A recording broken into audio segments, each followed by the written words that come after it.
Almost every single guy is going to have this complex to some degree.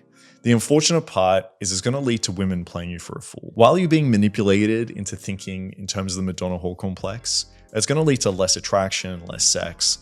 And if you do end up in a relationship, it's going to be built on lies that is eventually going to end or have her cheating on you. So I'm sure you've heard of the Madonna Hall complex, but essentially it's when you see women in two distinct categories.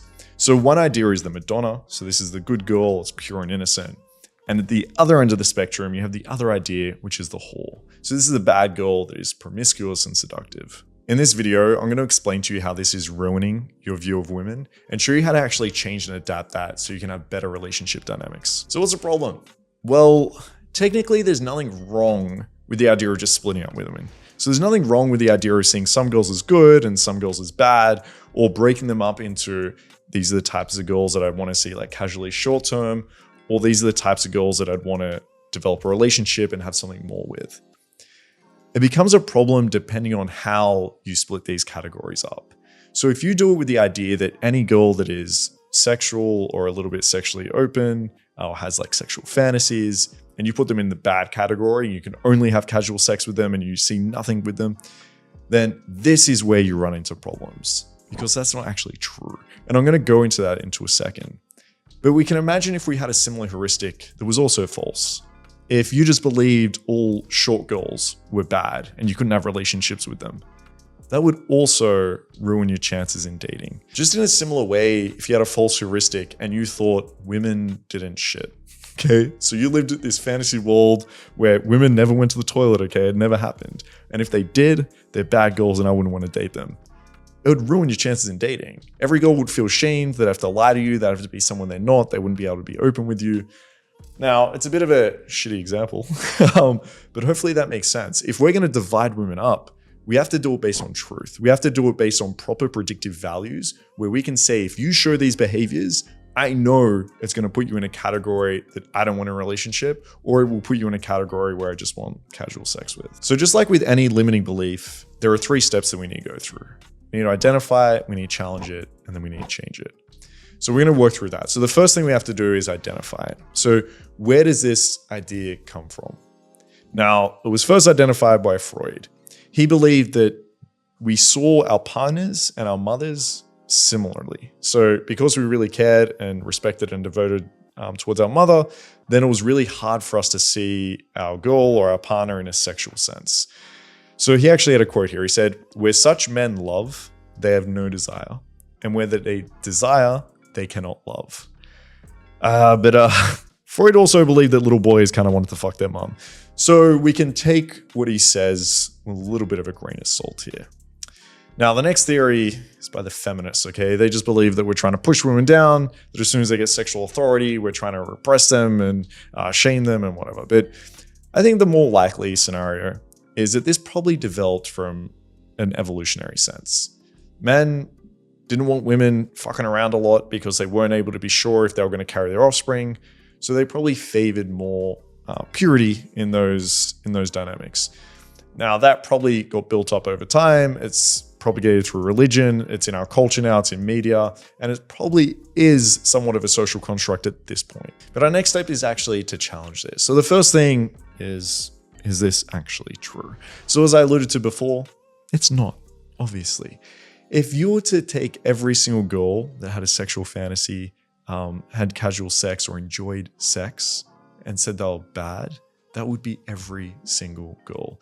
Every single girl is sexual and probably more sexual than you think. If you look at my last BDSM video, we spoke about some fantasies and some crazy fantasies, girls that enjoy rape or being tied up, and this is really common. So you need to realize even women that radiate this sexuality are still able to be incredible partners. They're able to be very faithful. They're even able to be great, nurturing, caring mothers. So let's look at how it actually affects our dating life when we live with this Madonna Hall complex. So I know for myself, it was incredibly confusing. The first ever girl I dated, I saw her as this good girl. I valued that. And then when it came time for us to lose our virginity, I wanted to have sex, but I kind of saw her as this girl that didn't enjoy sex, and that's what I liked about her. And she was a good. And so the minute she kind of wanted to and was asking for it, I was like, wanted to have sex, but didn't want her to want it. And now I was like losing a little bit of attraction. I was unsure, and it was like super confusing for me. Now, maybe you don't have it to this level where it's just the fact that she wants sex, but you might find yourself with a girl and maybe you don't want to take her home on the first night for this reason. Or maybe you're with your girlfriend and you love the idea in porn of perhaps like a girl getting down on her knees and like deep throating you and looking up at you and tears running down her face, but you don't want to do that with your girlfriend. And so now what happens is you're left with a situation where you have these fantasies, the girl has these fantasies, and you're not actually able to explore them. You can't actually have good sex. Another thing you'll start to notice is that women will just lie to you. If you start projecting that you really want innocent, pure girls, and girls will just put that mask on. They'll start acting that way. They'll just pretend. They'll make you chase for sex. They won't come home with you on the first night. And they'll do it with every single other guy.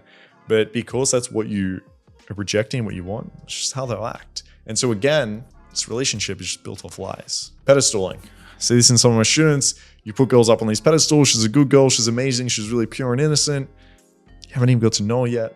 Girls look at that and they just lose respect. They find it really hard to have attraction for someone that is really into them before they even know them. White knights. Okay, guys, take anything from this video. Don't be this guy. Don't let anyone else be this guy. This used to be me. I've worked on it. No longer a white knight. But yeah, I mean, you see this. There's going to be guys and they're with their friend and they think, oh, once again, she's this good girl. She would never have sex. Some guy comes up, he starts teasing her, challenging her a little bit, maybe gets a bit sexual with her. And then these guys want to protect her. They want to say like, oh no, she's not into that. This girl's like rolling her eyes, desperately wanting to go home with this guy. So again, if you're going to be that white knight guy, you're always just going to be the friend. You're going to be friend zone every time. So let's try avoid that. Now, obviously, all of this, the loss of attraction you might have, the confusion, the poor sex, the girl having to put a mask on and lying, this all just leads to bad relationships, leads to, as I said earlier, you having less sex. And the girl will eventually end it, or you'll end it because she'll lose attraction, or she'll just cheat on you. So it's time to deprogram ourselves. Not every girl is going to be these huge dichotomies. Every girl is going to enjoy sex. They're going to have sexual fantasies. The way I started to do this is just I built up the evidence for myself. That's what helped me change my mind. I started reading a book called Nancy Friday. She wrote a book called My Secret Garden. It spoke about female fantasies. I looked up studies and surveys about girls talking about their sexual desires. There's a site called Casual Sex Project, essentially lead reports by women. I started speaking to my friends. And the biggest change I found was I just started looking at the world as if this was true.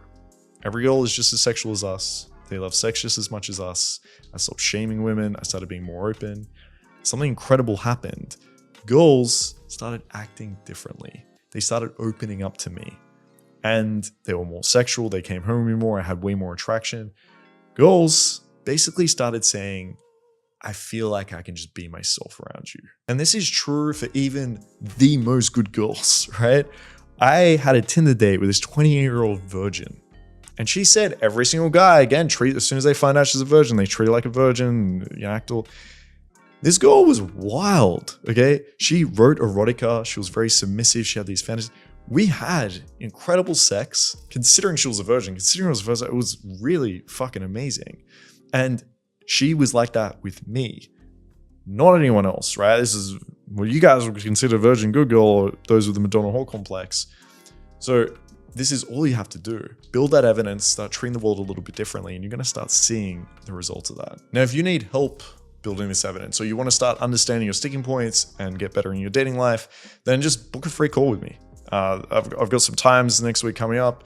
So book a call, we can chat through it, can help you out a little bit. And if you're interested in coaching, we can talk through that as well. So links down below, check that out. All right, guys, so now it's time to build a better heuristic. How do we actually determine, if we're not going to base it off of goal-like sex, how are we going to start determining who we should be in a relationship, who we shouldn't, who's good, who's bad? Okay. Now, obviously, if you have a girl with like a 200 lead count and she sleeps with every single guy and she has zero standards, obviously that girl's a little bit dysfunctional. It's not someone we want to be with, right? We understand that. But if we're starting to think, okay, who's going to be loyal? Then let's start looking at someone that we can trust, someone that's honest. If we're going to think who's going to be in a good relationship long-term, let's start seeing, do we have shared values? Are we actually compatible in terms of our personalities, in terms of sexually, how does she act around my friends?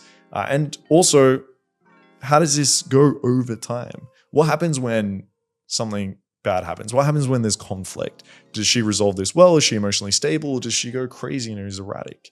These are much better questions to actually ask yourselves, as opposed to, does she like sex, right? It's not going to tell you anything. I also have a video on some red flags that you guys can check out to rule some girls out. But that's essentially it, guys. So if you find yourself in this dynamic, if you feel yourself questioning based on the girl's sexuality, just remember, all girls are sexual beings. All girls can have wild fantasies. And some girls will just want them with you. And that's amazing. That's okay. She can be eventually the mother of your kids and still the girl getting down on her knees, gagging your dick, looking up, calling you daddy. Okay, so hopefully that helps you guys. Once again, if you want to book a call, book a call. Otherwise, I'll see you next week. Love you all. Take care. Peace.